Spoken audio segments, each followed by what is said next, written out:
Everyone loves to listen to a good book, and there are so many wonderful ones to choose, so we decided to bring you this podcast of Stories Come to Life. Each episode features a story from either classic or modern literature, especially chosen to be interesting and exciting to hear. So sit back, relax, and listen to this story come to life. Welcome to Stories Come to Life. I am your host, Kathryn Lopez Luker. Will Milton, who is Polly's younger brother, visits his sister every Sunday. They sing, eat, and have serious discussions together. They also include little Maud, who is rather lonely and appreciates the chance to visit with Polly and Will. Then there is little Jane, who just wants a way to make an honest living. Polly helps Maud feel less lonely, and Jane to have a chance at a new life. And, of course, she does it in her gentle, quiet, and loving way. Now sit back, relax, and listen to this story come to life. An Old-Fashioned Girl by Louisa May Alcott. Chapter 10. Brothers and Sisters. Polly's happiest day was Sunday, for Will never failed to spend it with her. Instead of sleeping later than usual that morning, she was always up bright and early, flying around to get ready for her guest, for Will came to breakfast, and they made a long day of it. Will considered his sister the best and prettiest girl going, and Polly, knowing well that a time would come when he would find a better and a prettier, was grateful for his good opinion, and tried to deserve it.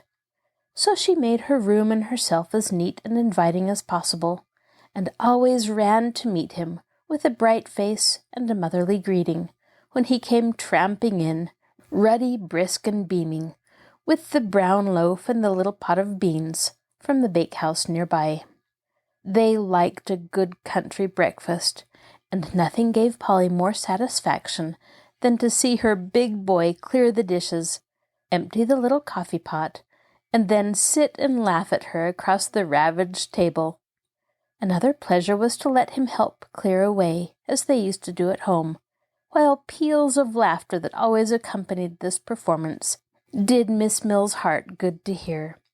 For the room was so small and Will so big that he seemed to be everywhere at once, and Polly and Poodle were continually dodging his long arms and legs. Then they used to inspect the flower pots, pay Nick a visit, and have a little music as a good beginning for the day, after which they went to church and dined with Miss Mills, who considered Will an excellent young man. If the afternoon was fair, they took a long walk together over the bridges into the country, or about the city streets full of Sabbath quietude. Most people meeting them would have seen only an awkward young man with a boy's face atop of his tall body, and a quietly dressed, fresh-faced little woman hanging on his arm. But a few people with eyes to read romances and pleasant histories everywhere found something very attractive in this couple, and smiled as they passed, wondering if they were young lovers or country cousins looking around. If the day was stormy, they stayed at home, reading, writing letters, talking over their affairs, and giving each other good advice. For though Will was nearly 3 years younger than Polly, he couldn't for the life of him help assuming amusingly venerable airs when he became a freshman. In the twilight he had a good lounge on the sofa, and Polly sung to him, which arrangement he particularly enjoyed. It was so cozy and homey. At 9 o'clock, Polly packed his bag with clean clothes, nicely mended, such remnants of the festive feast as were transportable, and kissed him good night with many injunctions to muffle up his throat going over the bridge, and be sure that his feet were dry and warm when he went to bed. All of which Will laughed at, accepted graciously, and didn't obey, but he liked it, and trudged away for another week's work, rested, cheered, and strengthened by that quiet, happy day with Polly. For he had been brought up to believe in home influences, and this brother and sister loved one another dearly, and were not ashamed to own it. One other person enjoyed the humble pleasures of these Sundays quite as much as Polly and Will. Maud used to beg to come to tea, and Polly, glad to do anything for those who had done a great deal for her, made a point of calling for the little girl as they came home from their walk, or sending Will to escort her in the carriage, which Maud always managed to secure if bad weather threatened to quench her hopes. Tom and Fanny laughed at her fancy, but she did not tire of it, for the child was lonely, and found something in that little room which the great house could not give her. Maud was 12 now, a pale, plain child, with sharp, intelligent eyes, and a busy little mind that did a good deal more thinking than anybody imagined. She was just at the unattractive, fidgety age when no one knew what to do with her, and so let her fumble her way up as she could, finding pleasures in odd things and living much alone, for she did not go to school, because her shoulders were growing round, and Mrs. Shaw would not allow her figure to be spoiled. That suited Maud excellently, and whenever her father spoke of sending her again, or getting a governess, she was seized with bad headaches, a pain in her back, or weakness of the eyes, at which Mr. Shaw laughed, but let her holiday go on. Nobody seemed to care much for plain, pug-nosed little Maudie. Her father was busy, her mother nervous and sick, Fanny absorbed in her own affairs, and Tom regarded her as most young men do their younger sisters, as a person born for his amusement and convenience, nothing more. Maud admired Tom with all her heart, and made a little slave of herself to him, feeling well repaid if he merely said, "Thank you, chicken," or didn't pinch her nose or nip her ear, as he had a way of doing, "just as if I was a doll or a dog, and hadn't got any feelings," she sometimes said to Fanny, whenever some service or sacrifice had been accepted without gratitude or respect. It never occurred to Tom, when Maud sat watching him, with her face full of wistfulness, that she wanted to be petted as much as he ever did in his neglected boyhood, or that when he called her Pug before people, her little feelings were as deeply wounded as his used to be when the boys called him Carrots. He was fond of her in his fashion, but he didn't take the trouble to show it, so Maud worshipped him afar off, afraid to betray the affection that no rebuff could kill or cool. One snowy Sunday afternoon, Tom lay on the sofa in his favorite attitude, reading Pendennis for the 4th time, and smoking like a chimney as he did so. Maud stood at the window watching the falling flakes with an anxious countenance, and presently a great sigh broke from her. "Don't do that again, chicken, or you'll blow me away. What's the matter?" asked Tom, throwing down his book, with a yawn that threatened dislocation. "I'm afraid I can't go to Polly's," answered Maud disconsolately. "Of course you can't. It's snowing hard, and Father won't be home with the carriage till this evening. Why are you always cutting off to Polly's for?" "I like it. We have such nice times, and Will is there, and we bake little Johnny cakes in the baker before the fire, and they sing, and it is so pleasant." "Warbling Johnny cakes must be interesting. Come and tell me all about it." "No, you'll only laugh at me." "I give you my word I won't if I can help it, but I really am dying of curiosity to know what you do down there. You like to hear secrets, so tell me yours, and I'll be as dumb as an oyster." "It isn't a secret, and you wouldn't care for it. Do you want another pillow?" she added, as Tom gave his a thump. "This'll do. But why you women always stick tassels and fringes all over a sofa cushion to tease and tickle a fellow is what I don't understand."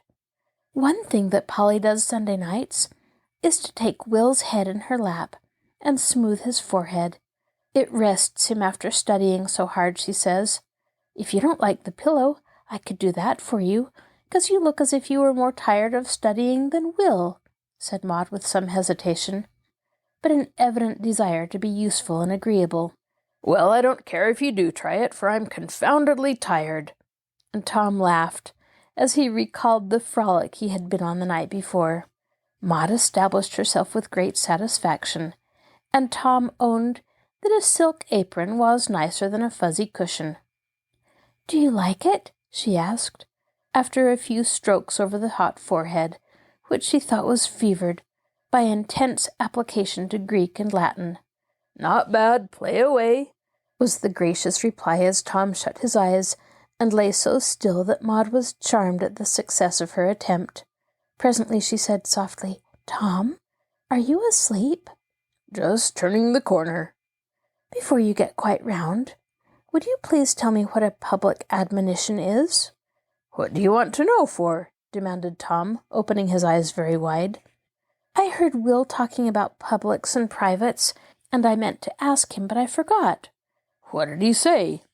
"I don't remember. It was something about somebody who cut prayers and got a private and had done all sorts of bad things and had one or two publics. I didn't hear the name and I didn't care. I only wanted to know what the words meant." "So Will tells tales, does he?" And Tom's forehead wrinkled with a frown. "No, he didn't. Polly knew about it and asked him." "Will's a dig," growled Tom, shutting his eyes again, as if no more could be said of the delinquent William. "I don't care if he is. I like him very much, and so does Polly." "Ha!" said Tom, with a comical groan. "You needn't sniff at him, for he's nice, and treats me with respect," cried Maud, with an energy that made Tom laugh in her face. "He's good to Polly always, and puts her cloak on for her, and says, 'my dear,' and kisses her good night, and I don't think it's silly, and I wish I had a brother just like him. Yes, I do." And Maud showed signs of woe, for her disappointment about going was very great. "Bless my boots! What's the chicken ruffling up her little feathers and pecking at me for? Is that the way Polly soothes the best of brothers?" said Tom, still laughing. "Oh, I forgot. There, I won't cry, but I do want to go," said Maud, and swallowed her tears, and began to stroke again. Now, Tom's horse and sleigh were in the stable, for he meant to drive out to college that evening, but he didn't take Maud's hint. It was less trouble to lie still and say in a conciliatory tone, "Tell me some more about this good old boy. It's very interesting." "No, I shan't, but I'll tell about Poodle's playing on the piano," said Maud, anxious to efface the memory of her momentary weakness. "Polly points to the right key with a little stick, and Poodle sits on the stool and pats each key as it's touched, and it makes a tune. It's so funny to see her. And Nick perches on the rack and sings as if he'd kill himself." "Very thrilling," said Tom, in a sleepy tone. Maud felt that her conversation was not as interesting as she had hoped, and tried again. "Polly thinks you're handsomer than Mr. Sidney." "Much obliged." "I asked which she thought had the nicest face, and she said that yours was the handsomest and his the best." "Does he ever go there?" asked a sharp voice behind them, and looking around, Maud saw Fanny in the big chair, cooking her feet over the register. "I never saw him there. He sent some books one day, and Will teased her about it." "What did she do?" demanded Fanny. "Oh, she shook him." "What a spectacle!" And Tom looked as if he would have enjoyed seeing it. But Fanny's face grew so forbidding that Tom's little dog, who was approaching to welcome her, put his tail between his legs and fled under the table. "Then there isn't any sparking Sunday night," sung Tom, who appeared to have waked up again. "Of course not. Polly isn't going to marry anybody.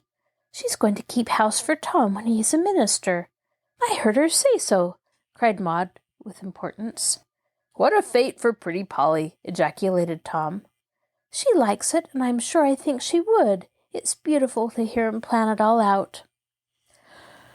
"Any more gossip to retail, Pug?" asked Tom a minute after, as Maud seemed absorbed in visions of the future. "He told a funny story about blowing up one of the professors. You never told us, so I suppose you didn't know it. Some bad fellow put a torpedo or some sort of powder thing under the chair, and it went off in the middle of the lesson, and the poor man flew up, frightened to pieces, and the boys ran with pails of water to put the fire out. But the thing that made Will laugh the most was that the very fellow who did it got his trousers burnt trying to put out the fire." Tom, who was shaking with suppressed laughter, murmured something unintelligible. "Well, he asked him to give him some new ones, and they did give him money enough for a nice pair, but he got some cheap ones with horrid great stripes on 'em, and always wore 'em to that particular class, which was one too many for the fellows, Will said, and with the rest of the money he had a punch party. Wasn't it dreadful?" "Oh, awful!" And Tom exploded into a great laugh that made Fanny cover her ears, and the little dog barked wildly. "Did you know that bad boy?" asked innocent Maud. "Slightly," gasped Tom, in whose wardrobe at college those identical trousers were hanging at that moment. "Don't make such a noise, my head aches dreadfully," said Fanny fretfully. "Girls' heads always do ache," answered Tom, subsiding from a roar into a chuckle. "What pleasure you boys can find in such ungentlemanly things, I don't see," said Fanny, who was evidently out of sorts. "As much a mystery to you as it is to us, how you girls can like to gabble and prink from one week's end to the other," retorted Tom. There was a pause after this little passage at arms, but Fan wanted to be amused, for time hung heavily on her hands. So she asked in a more amiable tone, "How's Trix?" "As sweet as ever," answered Tom gruffly. "Did she scold you as usual?" "She just did." "What was the matter?" "Well, I'll leave it to you if this isn't unreasonable. She won't dance with me herself, yet don't like me to go and dance with anybody else. I said I thought if a fellow took a girl to a party, she ought to dance with him once at least, especially if they were engaged. She said that was the very reason why she shouldn't do it. So at the last hop, I let her alone, and had a fine time with Belle, and today Trix gave it to me hot and heavy coming home from church. If you go and engage yourself to a girl like that, I don't know what you can expect." "Did she wear her Paris hat today?" added Fan, with sudden interest in her voice. She wore some sort of a blue thing with a confounded bird of paradise in it, that kept whisking into my face every time she turned her head." "Men never know a pretty thing when they see it. That hat is perfectly lovely." "They know a lady when they see her, and Trix don't look like one. I can't say where the trouble is, but there's too much fuss and feathers for my taste. You're twice as stylish, yet you never look loud or fast." Touched by this unusual compliment, Fanny drew her chair nearer as she replied with complacency, "Yes, I flatter myself I do know how to dress well. Trix never did. She's fond of bright colors, and generally looks like a walking rainbow." "Can't you give her a hint? Tell her not to wear blue gloves, anyway." "She knows I hate 'em." "I've done my best for your sake, Tom, but she is a perverse creature, and doesn't mind a word I say, even about things much more objectionable than blue gloves." "Maudie, run and bring me my other cigar case. It's lying round somewhere." Maud went, and as soon as the door was shut, Tom rose on his elbow, saying in a cautiously lowered voice, "Fan, does Trix paint?" "Yes, and draws too," answered Fanny with a sly laugh. "Come, you know what I mean. Does she paint her face?" "I've a right to ask, and you ought to tell," said Tom, for he was beginning to find that being engaged was not unmitigated bliss. "What makes you think she does?" "Well, between ourselves," said Tom, looking a little sheepish but anxious to set his mind at rest, "she never will let me kiss her on the cheek. Nothing but an unsatisfactory little peck at her lips. Then the other day, as I took a bit of heliotrope out of a vase to put it in my buttonhole, I whisked a drop of water onto her face. I was going to wipe it off, but she pushed my hand away and ran to the glass, where she carefully dabbed it dry, and came back with one cheek redder than the other. I didn't say anything, but I had my suspicions. Come now, does she?" "Yes, she does, but don't say a word to her, for she'll never forgive my telling if she knew it." "I don't care for that. I don't like it, and I won't have it," said Tom decidedly. "You can't help yourself. Half the girls do it. Either paint or powder, darken their lashes with burnt hairpins, or take cologne on lumps of sugar, or belladonna to make their eyes bright. Clara tried arsenic for her complexion, but her mother stopped it, said Fanny, betraying the secrets of the prison house in the basest manner. I knew you girls were a set of humbugs, and very pretty ones too, some of you. But I can't say I like to see you painted up like a lot of actresses, said Tom, with an air of disgust. I don't do anything of the sort, or need it, but Trix does, and having chosen her, you must abide your choice for better or worse. It hasn't come to that yet, muttered Tom, as he lay down again with a rebellious air. Maud's return put an end to these confidences, though Tom excited her curiosity by asking the mysterious question, I say, Fan, is Polly up to that sort of thing? No, she thinks it's awful. When she gets pale and dragged out, she'll probably change her mind. I doubt it, said Tom. Polly says it isn't proper to talk secrets before people who ain't in 'em, observed Maud with dignity. Do, for mercy's sake, stop talking about Polly. I'm sick to death of it, cried Fanny snappishly. Hullo? And Tom sat up to take a survey. I thought you were bosom friends and spoony as ever. Well, I am fond of Polly, but I get tired of hearing Maud sing her praises everlastingly. Now don't go and repeat that, chatterbox. My goodness, isn't she cross? Whispered Maud to Tom. As two sticks. Let her be. There's the bell. Go see who it is, Pug, answered Tom, as a tinkle broke the silence of the house.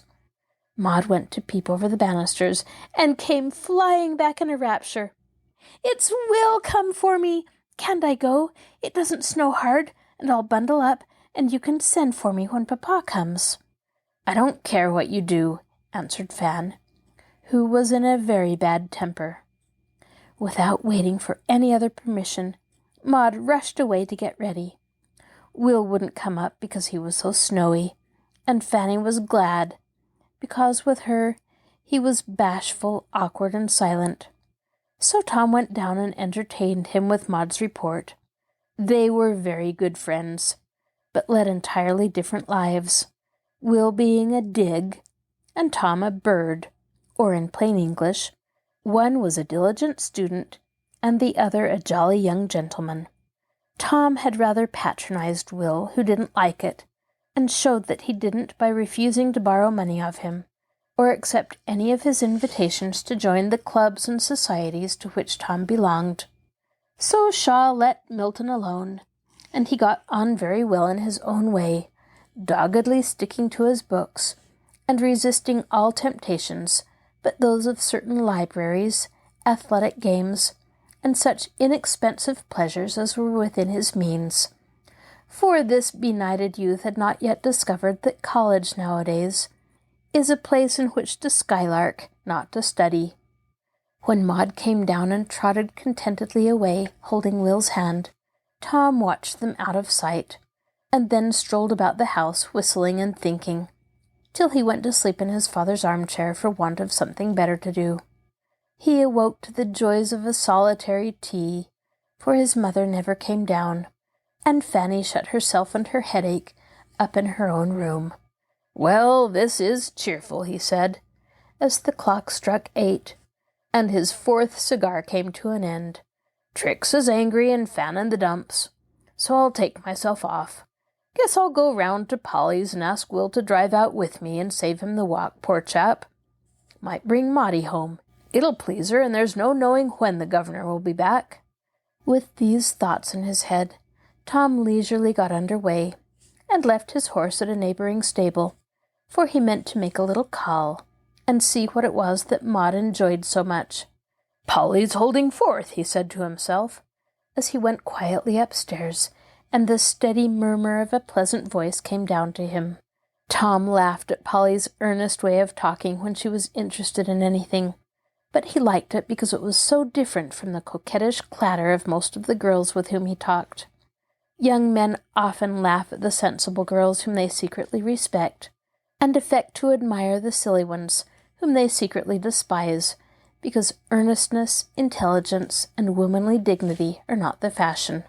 The door was ajar, and, pausing in the dark entry, Tom took a survey before he went in. The prospect was not dazzling, but homelike and pleasant. The light of a bright fire filled the little room, and down on a stool before it was Maud, tending Poodle, and watching with deep interest the roasting of an apple intended for her special benefit. On the couch lounged Will, his thoughtful eyes fixed on Polly, who, while she talked, smoothed the broad forehead of her yellow-haired laddie in a way that Tom thought an immense improvement on Maud's performance. They had evidently been building castles in the air, for Polly was saying in her most impressive manner, "Well, whatever you do, Will, don't have a great costly church that takes so much money to build and support it that you have nothing to give away. I like the plain old-fashioned churches, built for use, not show, where people met for hearty praying and preaching, and where everybody made their own music, instead of listening to opera singers as we do now. I don't care if the old churches were bare and cold, and the seats hard. There was real piety in them, and the sincerity of it was felt in the lives of the people. I don't want a religion that I put away with my Sunday clothes and don't take out till the day comes round again. I want something to see and feel and live by day, and I hope you'll be one of the true ministers who can teach by precept and example how to get and keep it." "I hope I shall, Polly, but you know they say that in families, if there's a boy who can't do anything else, they make a minister of him. I sometimes think I ain't good for much, and that seems to me the reason why I shouldn't even try to be a minister," said Will, smiling, yet looking as if with all his humility he did have faith in the aspirations that came to him in his best moments. "Someone said that very thing to Father once, and I remember he answered, 'I am glad to give my best and brightest son to the service of God.'" "Did he say that?" And Will's color rose, for the big book-loving fellow was as sensitive as a girl to the praise of those dearest to him. "Yes," said Polly, unconsciously giving the strongest stimulus to her brother's hope and courage. "Yes," and he added, "I shall let my boys follow the guide that is in them, and only ask of them to use their gifts conscientiously and be honest, useful men." "So we will. Ned is doing well out west, and I'm hard at it here. If Father does his best to give us the chance we each want, the least we can do is to work with a will." "Whatever you do, you can't help working with a will," cried Tom, who had been so interested that he forgot he was playing eavesdropper. Polly flew up, looking so pleased and surprised that Tom reproached himself for not having called oftener. "I've come for Maud," he announced in a paternal tone, which made that young lady open her eyes. "I can't go till my apple's done. Besides, it isn't 9 yet, and Will's going to take me along when he goes. I'd rather have him." "I'm going to take you both in the cutter. The storm is over, but it's heavy walking. So will you drive out with me, old man?" said Tom, with a nod at Will. "Of course he will, and thank you very much. I've been trying to keep him all night. Miss Mills always manages to find a corner for stray people, but he insists on going so as to get to work early tomorrow," said Polly, delighted to see that Tom was taking off his coat, as if he meant to wait for Maud's apple, which Polly blessed for being so slow to cook.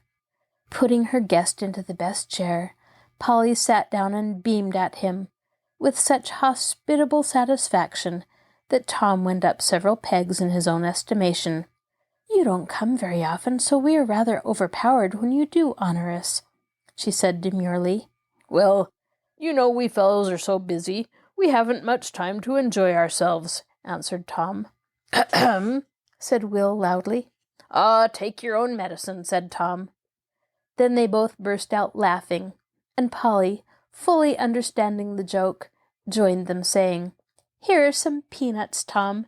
Do enjoy yourself while you can." "Now I call that a delicate compliment." And Tom, who had not lost his early relish for this sort of refreshment, though he seldom indulged his passion nowadays because peanuts are considered vulgar, fell to cracking and munching with great satisfaction. "Do you remember the first visit I made at your house?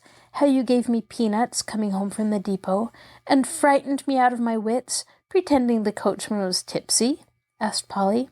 "Of course I do, and how we coasted one day," answered Tom, laughing. "Yes, and the velocipede bicycle. You've got the scar of that yet, I see." "I remember how you stood by me while it was sewed up. That was very plucky, Polly." "I was dreadfully afraid, but I remember I wanted to seem very brave, because you'd called me a coward." "Did I? Ought to have been ashamed of myself. I used to rough you shamefully, Polly, and you were so good-natured you let me do it." "I couldn't help myself," laughed Polly. "I did used to think you were an awful boy, but it seems to me I rather liked it." "She had so much of it at home she got used to it," put in Will, pulling the little curl behind Polly's ear. "You boys never teased me as Tom did. That's the reason it amused me, I suppose. Novelty hath charms, you know." "Grandma used to lecture Tom for plaguing you, Polly, and he used to say he'd be a tip-top boy, but he wasn't," observed Maud with a venerable air. "Dear old Grandma. She did her best, but I'm a bad lot," sighed Tom, with a shake of his head and a sober face. "It always seems as if she must be up in her rooms, and I can't get used to finding them empty," added Polly softly. "Father wouldn't have anything moved, and Tom sits up there sometimes. It makes him feel good, he says," said Maud, who had a talent for betraying trifles which people preferred should not be mentioned in public. "You'd better hurry up your apple, for if it isn't done pretty soon you'll have to leave it, Pug," said Tom, looking annoyed. "How is Fan?" asked Polly with tact. "Well, Fan is rather under the weather. Says she's dyspeptic, which means cross." "She is cross, but she's sick, too, for I found her crying one day, and she said nobody cared about her, and she might as well be dead," added Maud, having turned her apple with tender care. "We must try to cheer her up among us. If I wasn't so busy, I'd like to devote myself to her. She's done so much for me," said Polly gratefully. "I wish you could, for I can't understand her. For she acts like a weathercock, and I never know how I'm going to find her. I hate to have her mope so, but upon my life I don't know what to do," said Tom. But as he uttered the words, something was suggested by the sight before him. Chairs were few, and Polly had taken half of Will's when they drew round the fire. Now she was leaning against him in a cozy, confiding way, delightful to behold, while Will's strong arm went round her with a protecting air, which said as plainly as any words that this big brother and small sister knew how to love and help one another. It was a pleasant little picture, all the pleasanter for its unconsciousness, and Tom found it both suggestive and agreeable. "Poor old Fan. She don't get much petting. Maybe that's what she wants. I'll try it and see, for she stands by me like a soldier. If she was a rosy, cozy little woman like Polly, it would come easier, though," thought Tom, as he meditatively ate his last nut, feeling that fraternal affection could not be very difficult of demonstration to brothers blessed with pretty, good-tempered sisters. "I told Tom about the bad fellow who blew up the professor, and he said he knew him slightly, and I was so relieved because I had a kind of feeling that it was Tom himself. You and Will laughed so about it." Maud had a queer way of going on with her thoughts, and suddenly coming out with whatever lay uppermost, regardless of time, place, or company. As this remark fell from her, there was a general smile, and Polly said with mock solemnity, "It was a sad thing, and I've no doubt that misguided young man is very sorry for it now." "He looked perfectly bowed down with remorse last time I saw him," said Will, regarding Tom with eyes full of fun. For Will was a boy as well as a bookworm, and relished a joke as well as scatterbrained Tom. "He always is remorseful after a scrape, I've understood, for he isn't a very bad fellow. Only his spirits are one too many for him, and he isn't as fond of his book as another fellow I know," said Tom. "I'm afraid he'll be expelled if he don't mind," said Polly warningly. Shouldn't wonder if he was. He's such an unlucky dog, answered Tom rather soberly. I hope he'll remember that his friends will be very much disappointed if he is. He might make them so proud and happy that I guess he will. For he isn't half as thoughtless as he makes himself out, said Polly, looking across at Tom with such friendly eyes that he was quite touched, though of course he didn't show it. Thank you, Polly. He may pull through, but I have my doubts. Now, old man, let's put along. It's getting late for the chicken, he added, relapsing into the graceful diction with which a classical education gifts its fortunate possessor. Taking advantage of the moment, while Will was wrestling with his boots in the closet, and Maud was absorbed in packing her apple into a large basket, Polly said to Tom in a low tone, "Thank you very much for being so kind to Will." "Bless your heart, I haven't done anything. He's such a proud fellow he won't let me," answered Tom. "But you do in many little ways. Tonight, for example. Do you think I don't know that the suit of clothes he just got would have cost a good deal more if your tailor hadn't made them? He's only a boy and don't understand things yet, but I know your way of helping proud people, so that they don't find it out, and I do thank you, Tom, so much." "Oh, come, Polly, that won't do. What do you know about tailors and college matters?" said Tom, looking as much confused as if she had found him out in something reprehensible. "I don't know much, and that's the reason why I'm grateful for your kindness to Will. I don't care what stories they tell about you. I'm sure you won't lead him into trouble, but just keep him straight for my sake. You know I've lost one brother, and Will takes Jimmy's place to me now." The tears in Polly's eyes as she said that made Tom vow a tremendous vow within himself to stand by Will through thick and thin, and keep him straight for Polly's sake, feeling all the time how ill-fitted he was for such a task.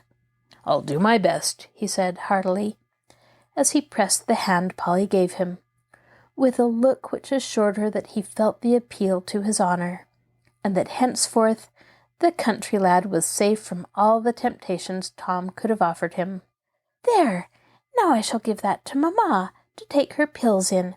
It's just what she likes, and it pleases her to be thought of," said Maud, surveying her gift with complacency as she put on her things. "You're a good little soul to remember poor Mom," said Tom with an approving nod. "Well, she was so pleased with the grapes you brought her, I thought I'd try something. And maybe she'd say thank you, darling, to me, too. Do you think she will?" whispered Maud, with the wistful look so often seen on her plain little face. "See if she don't." And to Maud's great surprise, Tom didn't laugh at her project. "Good night, dear. Take care of yourself and keep your muffler round your mouth going over the bridge, or you'll be as hoarse as a crow tomorrow," said Polly, as she kissed her brother, who returned it without looking as if he thought it girls' nonsense. Then the three piled into the sleigh and drove off, leaving Polly nodding on the doorstep. Maud found the drive altogether too short, but was consoled by the promise of a longer one if the sleighing lasted until next Saturday. And when Tom ran up to bid his mother good-bye and give her a hint about Maud's gift, she stayed below to say at the last minute, in unconscious imitation of Polly, "Good night. Take care of yourself, my dear."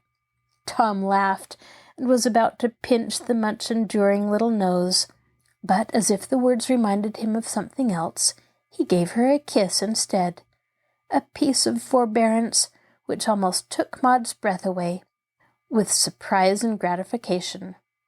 It was rather a silent drive, for Will obediently kept his muffler up, and Tom fell into a brown study. He was not much given to reflection, but occasionally indulged when something gave him a turn in that direction, and at such times he was as sober and sincere as could be desired. Anyone might have lectured him for an hour, without doing as much good as that little call and the chat that grew out of it, for, though nothing very wise or witty was said, many things were suggested, and everyone knows that persuasive influences are better than any amount of moralizing. Neither Polly nor Will tried to do anything of the sort, and that was the charm of it. Nobody likes to be talked to, but nobody can resist the eloquence of unconscious preaching. With all his thoughtlessness, Tom was quick to see and feel these things, and was not spoiled enough yet to laugh at them. The sight of Will and Polly's simple affection for one another reminded him of a neglected duty so pleasantly that he could not forget it. Talking of the early days made him wish he could go back and start again, doing better. Grandma's name recalled the tender memory that always did him good, and the thought that Polly trusted her dearest brother to his care stirred up a manful desire to deserve the confidence. Tortures wouldn't have drawn a word of all this from him, but it had its effect, for boys don't leave their hearts and consciences behind them when they enter college, and little things of this sort do much to keep both from being damaged by the 4 years' scrimmage which begins the battle of life for most of them. Chapter 11. Needles and Tongues. Dear Polly, the sewing circle meets at our house this p.m. This is in your line, so do come and help me through. I shall depend on you. Yours ever, Fan. Bad news, my dear? Asked Miss Mills, who had just handed the note to Polly as she came in one noon, a few weeks after Jenny's arrival. Polly told her what it was, adding, I suppose I ought to go and help Fanny, but I can't say I want to. The girls talk about things I have nothing to do with, and I don't find their gossip very amusing. I'm an outsider, and they only accept me on Fan's account, so I sit in a corner and sew, while they chatter and laugh. Wouldn't it be a good chance to say a word for Jenny? She wants work, and these young ladies probably have quantities done somewhere. Jenny does fine work exquisitely, and begins to feel anxious to be earning something. I don't want her to feel dependent and unhappy, and a little well-paid sewing would be all she needs to do nicely. I can get it for her by running around to my friends, but I really haven't the time till I get the Mullers off. They're paupers here, but out west they can take care of themselves. So I've begged the money to send them, and as soon as I can get them some clothes, off they go. That's the way to help people help themselves. And Miss Mills clashed her big scissors energetically as she cut out a little red flannel shirt. I know it is, and I want to help, but I don't know where to begin, said Polly, feeling quite oppressed with the immensity of the work. We can't any of us do all we would like, but we can do our best for every case that comes to us, and that helps amazingly. Begin with Jenny, my dear. Tell those girls about her, and if I'm not much mistaken, you'll find them ready to help, for half the time it isn't hardness of heart, but ignorance or thoughtlessness on the part of the rich, that makes them seem so careless of the poor. To tell the truth, I'm afraid of being laughed at, if I tried to talk seriously about such things to the girls, said Polly frankly. You believe that such things are true. You are sincere in your wish to help better them, and you respect those who work for that end? Yes, I do. Then, my dear, can't you bear a little ridicule for the sake of a good cause? You said yesterday that you were going to make it a principle of your life to help your sex up as far and as fast as you could. It did my heart good to hear you say it, for I was sure that in time you would keep your word. But, Polly, a principle that can't bear being laughed at, frowned on, and cold-shouldered isn't worthy of the name. I want to be strong-minded in the real sense of the word, but I don't like to be called so by people who don't understand my meaning, and I shall be if I try to make the girls think soberly about anything sensible or philanthropic. They call me old-fashioned now, and I'd rather be thought that, though it isn't pleasant, than to be set down as a rampant woman's rights reformer, said Polly, in whose memory many laughs and snubs and sarcasms still lingered, forgiven, but not forgotten. This love and thought and care for those weaker, poorer, or worse than ourselves, which we call Christian charity, is a very old fashion, my dear.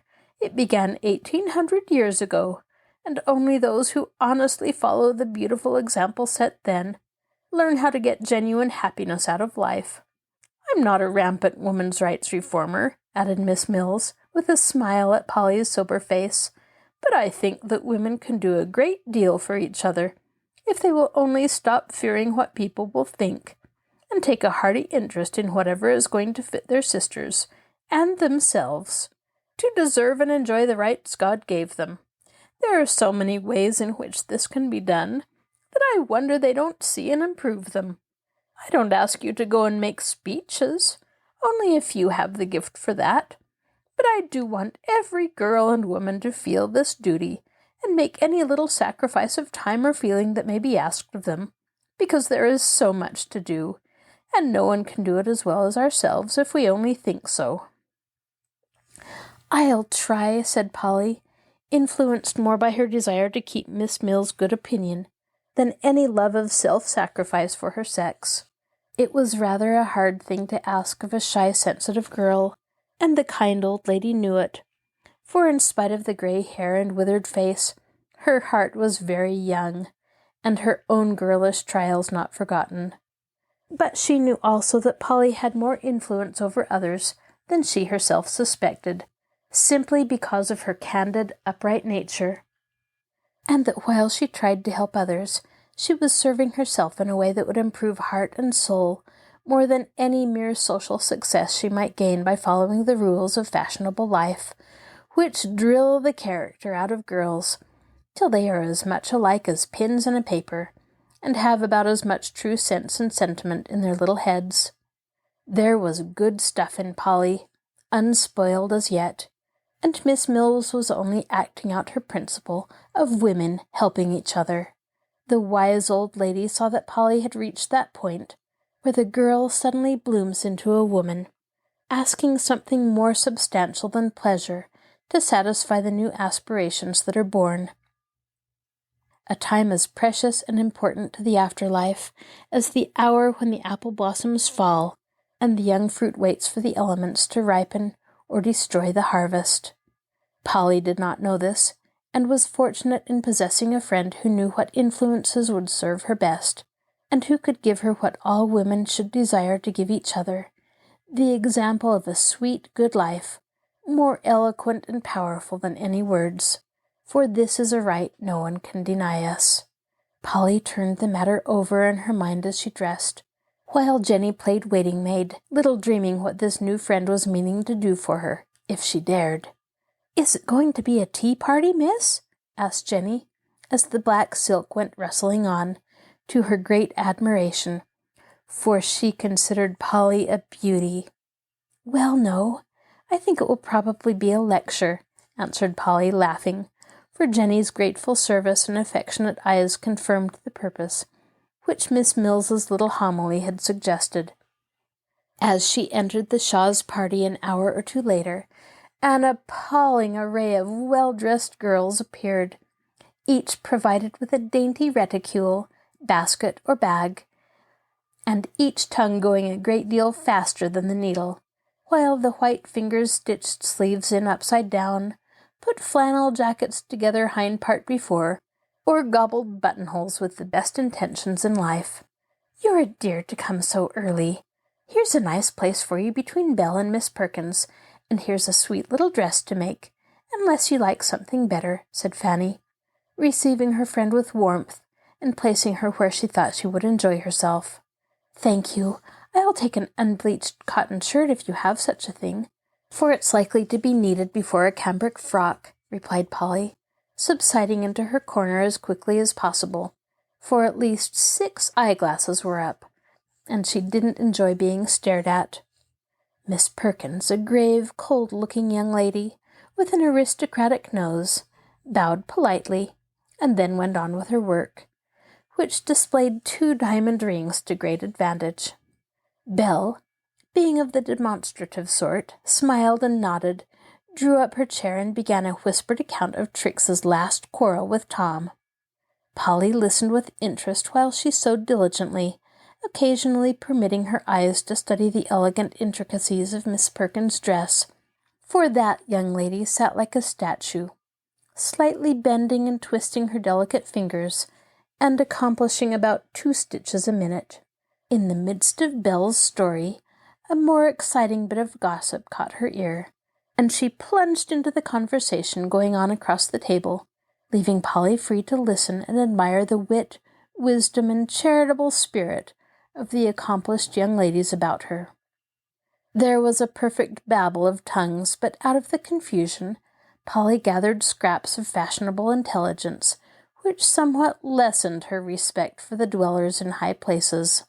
One fair creature asserted that Joe Somebody took so much champagne at the last cotillion that he had to be got away and sent home with 2 servants. Another divulged the awful fact that Carrie P.'s wedding presents were half of them hired for the occasion. A third circulated a whisper to the effect that though Miss Buckminster wore a $1,000 cloak, her boys were not allowed but 1 sheet to their beds. And a fourth young gossip assured the company that a certain person had never offered himself to a certain other person, though the report was industriously spread by interested parties. This latter remark caused such a clamor that Fanny called the meeting to order in a most unparliamentary fashion. Girls, you really must talk less and sew more, or our society will be disgraced. Do you know that our branch sent in less work than any of the others last month, and Mrs. Fitzgeorge said she didn't see how 15 young ladies could manage to do so little. We don't talk a bit more than the old ladies do. I just wish you could have heard them go on last time. The way they get so much done is they take work home and make their seamstresses do it, and then they take credit for vast industry, said Belle, who always spoke her mind with charming candor. That reminds me that Mamma says they want as many things as we can make, for it's a hard winter, and the poor are suffering very much. Do any of you wish to take articles home to do at odd times? Said Fan, who was president of this energetic Dorcas Society. Ah, mercy no! It takes all my leisure time to mend my gloves and refresh my dresses, answered Belle.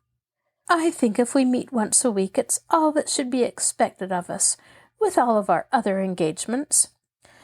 Poor people always complain that the winter is a hard one, and are never satisfied, remarked Miss Perkins, making her diamonds sparkle as she sewed buttons on the wrong side of a pink calico apron, which would hardly survive 1 washing. Nobody can ask me to do any more if they remember all I've got to attend to before summer, said Trix, with an important air. I've got 3 women hard at work, and want another, but everyone is so busy and asks such abominable prices that I'm in despair, and shall have to take hold of myself, I'm afraid.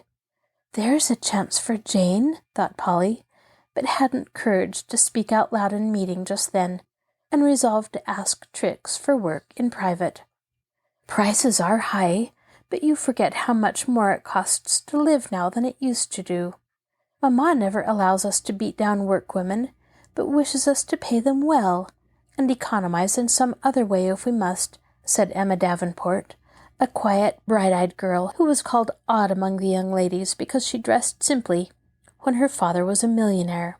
Just hear that girl talk about economy. Oh, I beg your pardon. She's some relation of yours, I believe, said Belle in a low tone. Very distant, but I'm proud of it. For with her, economy doesn't mean scrimping in one place to make a show in another. If everyone would follow the Davenports' example, workwomen wouldn't starve, or servants be such a trouble. Emma is the plainest dressed girl in the room next to me, yet anyone can see she's a true gentlewoman, said Polly warmly. And you are another, answered Belle, who had always loved Polly in her scatterbrained way. Hush! Trix has the floor. If they spend their wages properly, I shouldn't mind so much, but they think they must be as fine as anybody and dress so well that it's hard to tell mistress from maid. Why, our cook got a bonnet just like mine. The materials were cheaper, but the effect was the same, and had the impertinence to wear it before my face. I forbid it. And she left, of course, which made Papa so cross he wouldn't give me the camel's hair shawl he promised this year. It's perfectly shameful, said Miss Perkins, as Trix paused out of breath. Servants ought to be made to dress like servants as they do abroad. Then we should have no more trouble, observed Miss Perkins, who had just made the grand tour and had brought home a French maid. "Perky don't practice as she preaches," whispered Belle to Polly, as Miss P became absorbed in the chat of her other neighbors. "She pays her chamber girl with old finery, and the other day, when Betsy was out parading in her missus's cast-off purple plush suit, Mr. Curtis thought she was Mademoiselle and bowed to her. He's as blind as a bat, but he recognized the dress and pulled off his hat to it in the most elegant style.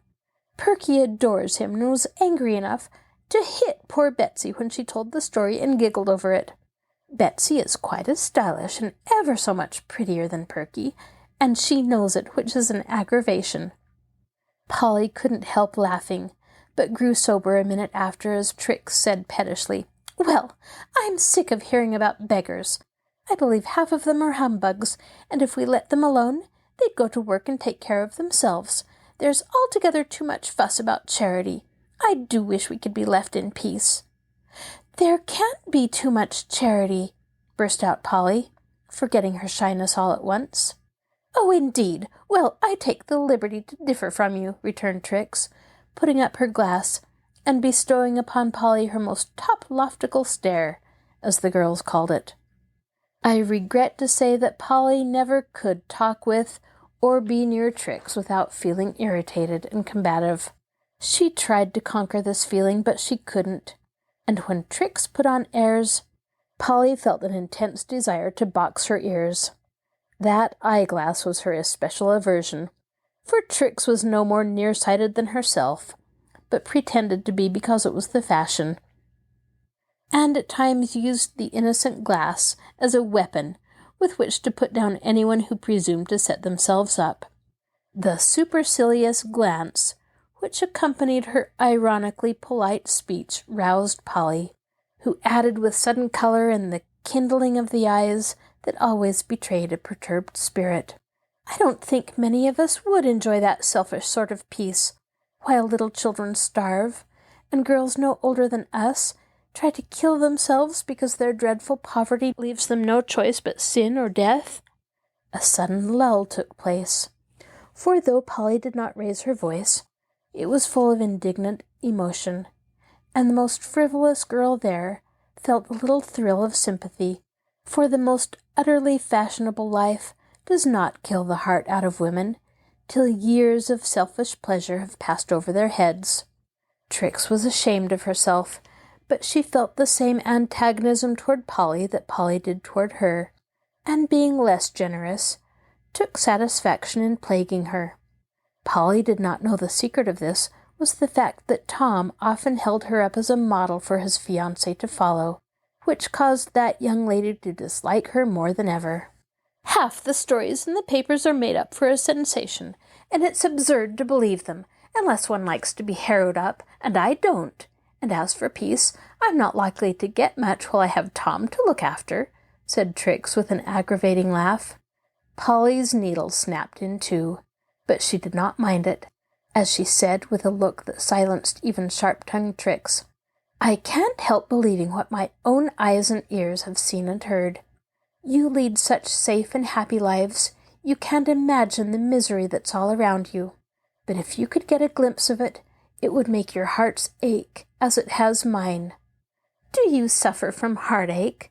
Someone hinted as much to me, but you looked so well I couldn't believe it." Now that was cruel in Trix, more cruel than anyone guessed. But girls' tongues can deal wounds as sharp and sudden as the slender stiletto Spanish women wear in their hair, and Polly turned pale as those words stabbed her. Belle saw it, and rushed to the rescue with more good-will than wisdom. "Nobody ever accused you of having any heart to ache with. Polly and I are not old enough yet to get tough and cool, and we are still silly enough to pity unhappy people. Tom Shaw especially," added Belle under her breath. That was a two-edged thrust, for Trix was decidedly an old girl, and Tom was generally regarded as a hapless victim. Trix turned red, but before she could load any fire again, Emma Davenport, who labored under the delusion that this sort of skirmishing was ill-natured, and therefore ill-bred, spoke up in her pleasant way.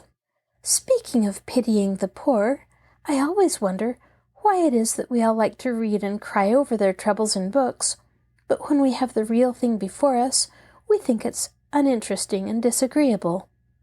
It's the genius that gets into the books which makes us like the poverty, I fancy, but I don't quite agree that the real thing isn't interesting. I think it would be if we knew how to look at and feel it, said Polly very quietly, as she pushed her chair out of the Arctic circle of Miss Perkins into the temperate one of friendly Emma. But how shall we learn that? I don't see what we girls can do more than what we do now. We haven't much money for such things. Shouldn't know how to use it if we had, and it isn't proper for us to go poking into dirty places, to hunt up the needy. Going about doing good in pony phaetons, as somebody said, may succeed in England, but it won't work here, said Fanny, who had begun lately to think a good deal of someone besides herself, and so found her interest in her fellow beings increasing daily. We can't do much, perhaps, just yet, but still there are things left undone that naturally fall to us. I know a house, said Polly, sewing busily as she talked, where every servant who enters it becomes an object of interest to the mistress and her daughters. These women are taught good habits, books are put where they can get them, sensible amusements are planned for them sometimes, and they soon feel that they are not considered mere scrubs, to do as much work as possible for as little money as possible, but are helpers in the family, who are loved and respected in proportion to their faithfulness. This lady feels her duty to them, owns it, and does it as conscientiously as she wants them to do theirs by her, and that is the way it ought to be, I think. As Polly paused, several keen eyes discovered that Emma's cheeks were very red, and saw a smile lurking in the corner of the mouth that tried to look demure, which told them who Polly meant. Do the biddies all turn out saints in that well-regulated family? Asked the irrepressible Trix.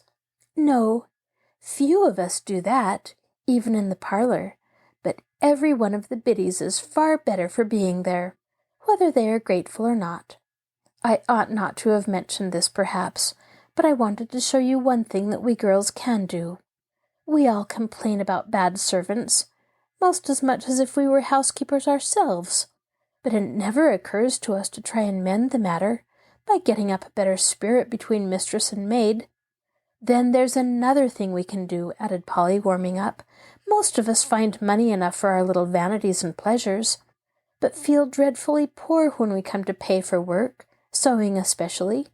Couldn't we give up a few of the vanities and pay the seamstresses better? I declare I will, cried Belle, whose conscience suddenly awoke, and smote her for beating down the woman who did her plain sewing, in order that she might have an extra flounce on a new dress. Belle has got a virtuous fit. Pity it won't last a week, said Trix. Wait and see, retorted Belle, resolving that it should last, just to disappoint that spiteful minx, as she sweetly called her old schoolmate. Now we shall behold Belle galloping away at a great pace on her new hobby. I shouldn't be surprised to hear of her preaching in the jails, adopting a nice dirty little orphan, or passing round tracts at a women's rights meeting, said Trix, who never could forgive Belle for having such a lovely complexion, and so much hair of her own, that she never patronized either rats, mice, waterfalls, switches, or puffcombs. Well, I might do worse, and I think of the two I'd rather amuse myself so, than as some young ladies do who get into the papers for their pranks, returned Belle with a moral air. Suppose we have a little recess and rest while Polly plays to us. Will you, Polly? It will do us good, and they all want to hear you, and begged I'd ask. Then I will with pleasure. And Polly went to the piano with such obliging readiness that several reproachful glances fell upon Trix, who didn't need her glass to see them. Polly was never too sad, perturbed, or lazy to sing, for it was almost as easy to her as breathing, and seemed the most natural outlet for her emotions. For a minute her hands wandered over the keys, as if uncertain what to play. Then, falling into a sad, sweet strain, she sang The Bridge of Sighs.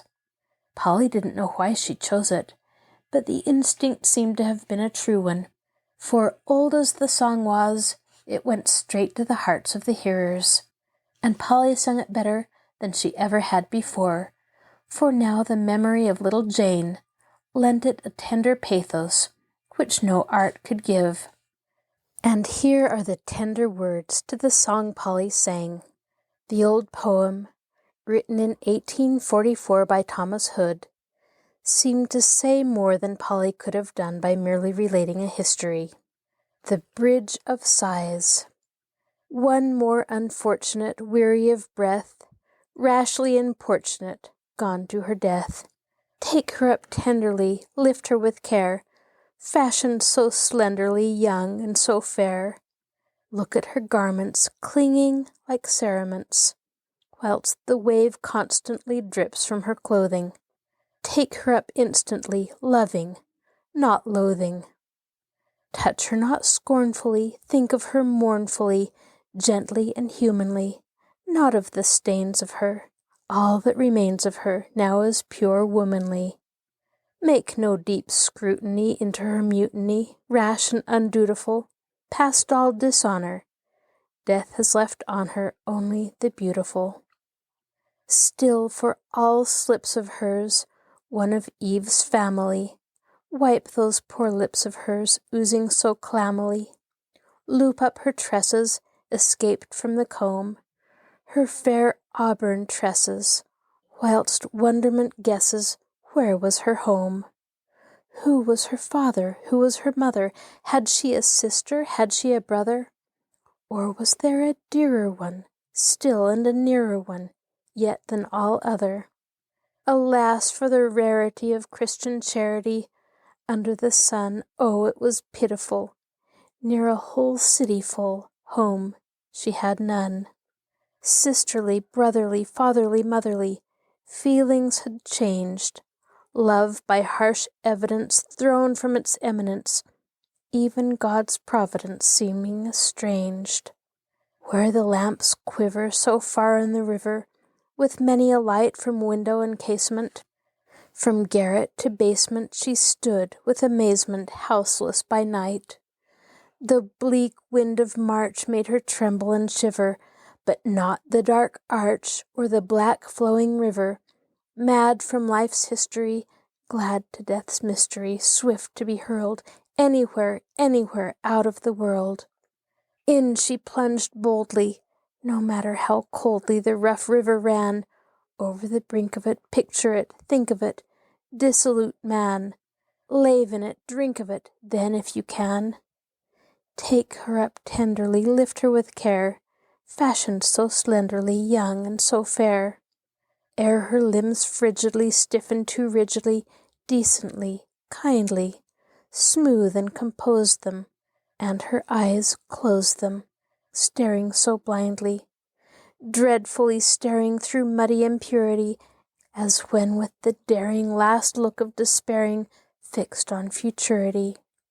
Perishing gloomily, spurred by contumely, cold inhumanity, burning insanity into her rest, cross her hands humbly, as if praying dumbly over her breast, owning her weakness, her evil behavior, and leaving, with meekness, her sins to her Saviour.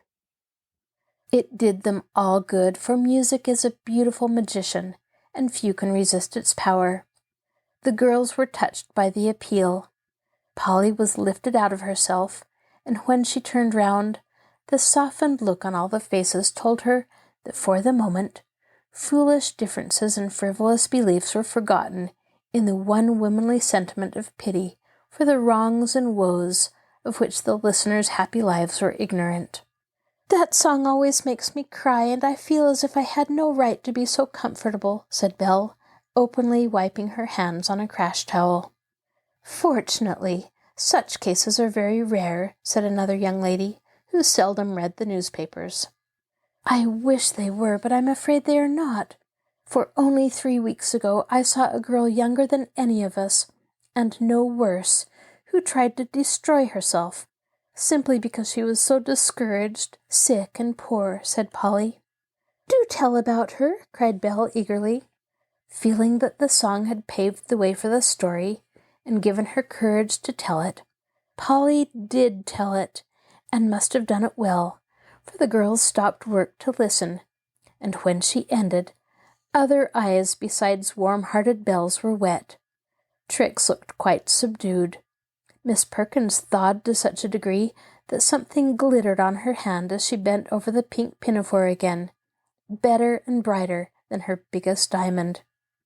Emma got up and went to Polly with a face full of affectionate respect, while Fanny, moved by a sudden impulse, caught up a plate that stood on the buffet, and laying a $5 bill in it, passed it around, quoting Polly's words, "Girls, I know you'd like to help poor little Jenny begin again and do better this time."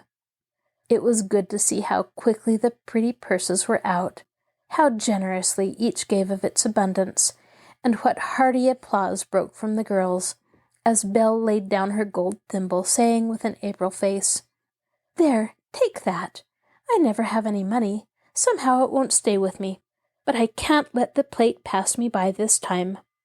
When Fanny brought the contributions to Polly, she just gathered it up in her two hands with such a glad, grateful face, the girls wished they had more to give. "I can't thank you enough," she said, with an elegant little choke in her voice. "This will help Jenny very much, but the way in which it was done will do her more good than double the money, because it will prove to her that she isn't without friends, and make her feel that there is a place in the world for her. Let her work for you in return for this. She doesn't ask alms. She only wants employment and a little kindness, and the best charity we can bestow is to see that she has both.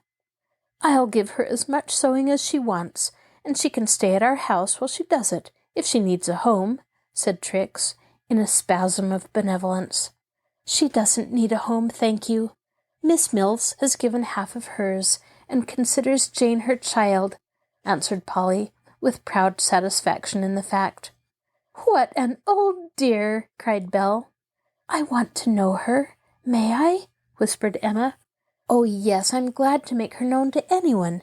She's a quiet little old lady, but she does heaps of good, and shows you how to be charitable in the wisest way.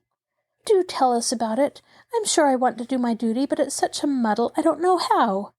Then, quite naturally, the conversation fell upon the great work that none should be too busy to think of, and which few are too young or too poor to help on with their might.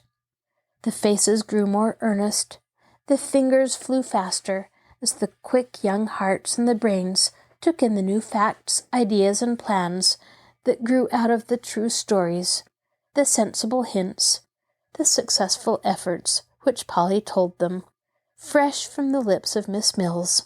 For of late, Polly had talked much with the good lady and learned quickly the lessons her unselfish life conveyed. The girls found this more interesting than gossip, partly owing to its novelty doubtless, but the enthusiasm was sincere while it lasted and did them good. Many of them forgot all about it in a week, but Polly's effort was not lost, for Emma, Belle, and Fanny remained firm friends to Jane, so kindly helping her that the poor child felt as if she indeed had been born again into a new and happy world. Not long afterward did Polly see how much good this little effort had done her, for the first small sacrifice of this sort leads the way to others, and a single hand's turn, given heartily to the world's great work, helps one amazingly with one's own small tasks. Polly found this out as her life slowly grew easier and brighter, and the beautiful law of compensation gave her better purposes and pleasures than any she had lost. The parents of some of her pupils were persons of real refinement, and such are always quick to perceive the marks of culture in others, no matter where they find them. These, attracted first by Polly's cheerful face, modest manners, and faithful work, soon found in her something more than a good teacher. They found a real talent for music, an eager desire for helpful opportunities, and a heart grateful for the kindly sympathy that makes rough places smooth. Fortunately, those who have the skill to detect these traits also possess the spirit to appreciate and often the power to serve and develop them, in ways so delicate that the most sensitive pride could not resent the favor. These true gentlefolk showed Polly their respect and regard, put many pleasures in her way, and when they paid her for her work, gave her also the hearty thanks that takes away all sense of degradation even from the humblest service. For money so earned and paid sweetens the daily bread it buys, and makes the mutual obligation a mutual benefit and pleasure. A few such patrons did much for Polly, and the music she gave them had an undertone of gratitude that left blithe echoes in those great houses which money could not buy. Then, as her butterfly acquaintances deserted her, she found her way into a hive of friendly bees who welcomed her and showed her how to find the honey that keeps life sweet and wholesome. Through Miss Mills, who was the counselor and comforter of several, Polly came to know a little sisterhood of busy, happy, independent girls, who each had a purpose to execute, a talent to develop, an ambition to achieve, and brought to the work patience and perseverance, hope and courage. Here Polly found her place at once, for in this little world, love and liberty prevailed. Talent, energy, and character took the first rank. Money, fashion, and position were literally nowhere, for here, as in the big world outside, genius seemed to blossom best when poverty was head gardener. Young teachers doing much work for little pay, young artists trying to pencil, paint, or carve their way to Rome, young writers burning to distinguish themselves, young singers dreaming of triumphs as great as those of Jenny Lind, and some who tried to conquer independence, armed only with a needle, like poor Jane. All these helped Polly as unconsciously as she helped them, for purpose and principle are the best teachers we can have, and the want of them makes half the women of America what they are, restless, aimless, frivolous, and sick. To outsiders, that was a very hard-working and uneventful winter to Polly. She thought so herself, but as spring came on, the seed of new virtues, planted in the winter-time and ripened by the sunshine of endeavor, began to bud in Polly's nature, betraying their presence to others by the added strength and sweetness of her character, long before she herself discovered these mayflowers that had blossomed for her underneath the snow. Thank you for joining us for Stories Come to Life. Be sure to join us next time when we continue to listen to An Old-Fashioned Girl by Louisa May Alcott.